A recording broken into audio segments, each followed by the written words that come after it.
दोस्तों नमस्कार, मैं Rajneesh Kumar PVR aquaculture farm से। कैसी है मेरी पीवीआर एक्वा फैमिली? आप सब मस्त हैं और स्वस्थ हैं। दोस्तों इस वीडियो में आज हम बात करने वाले हैं कि जो हमारे बिगनर हैं या किसान भाई जो केवल कम्युनिटी पॉन्ड्स को ऑक्शन में लेते हैं, वो क्या चैलेंजेस फेस करते हैं और कैसे वो चैलेंजेस को रिजॉल्व करें।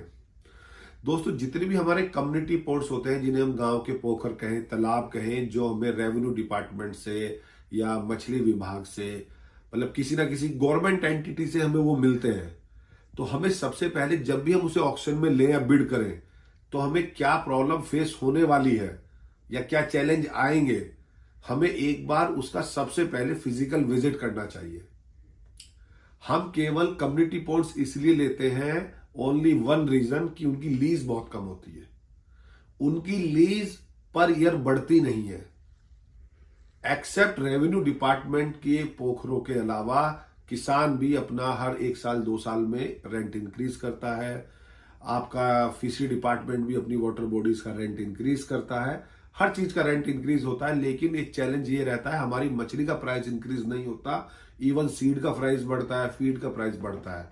तो एक ऑप्शन बचता है कि हम कम्युनिटी पॉन्ड्स पे, जिसकी लीज बड़ी कम है, जनरली एवरेज 10,000 प्रति हेक्टेयर होती है, और वो अलग अलग स्टेट्स में अलग अलग प्राइस वारी करता है, बट वो बहुत नॉमिनल प्राइस होता है और हम उसे इसलिए लेते हैं, एक तो लीज कम है जो कि ऑपरेशनल कॉस्ट का पार्ट रहता है, दूसरा हमारे डेवलपमेंट का पैसा नहीं लगेगा। लेकिन अगर वो ऐसा पॉन्ड है जिससे पूरे गांव की स्लरी 24 घंटे आती है, यानी गंदा पानी आता है, जो पिछले 20-30 साल से साफ नहीं हुआ है, जिसमें कम से कम 2-3 फुट कीचड़ या सीपेज, या वहां पे आपका जो बेस है वहां पे इतनी आपकी नाइट्रोजन, अमोनिया, मीथेन, सब डेंजरस गैसेस वहां पे अवेलेबल है, तो वहां पे वो सक्सेस नहीं हो पाएगी। या जिसपे वाटर हाइसेंस जल कुंभी से पूरा पैक है, वो वहां पे एक्वेटिक लाइफ सर्वाइवल नहीं हो पाएगी।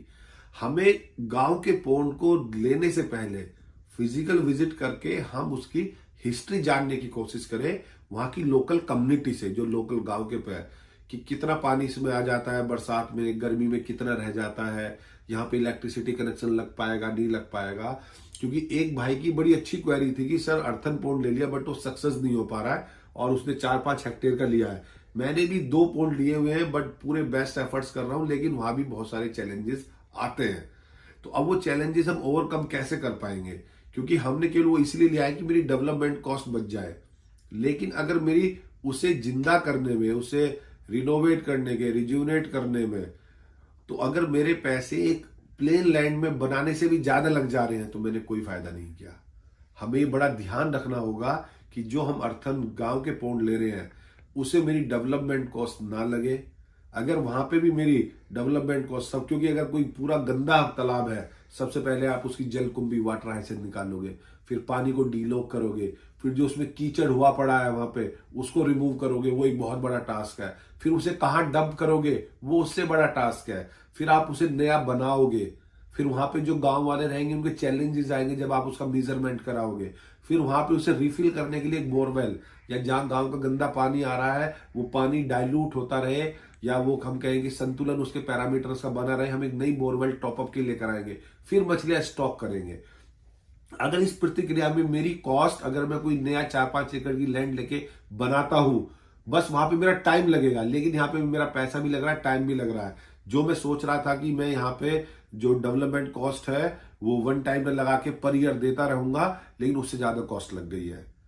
तो फिजिकल सर्वे करें, ये सारे पैरामीटर्स जो मैंने इस वीडियो में आपको शेयर करें, इनका आकलन करें, तब उस पॉन्ड की बिड करें और तब उसका ले।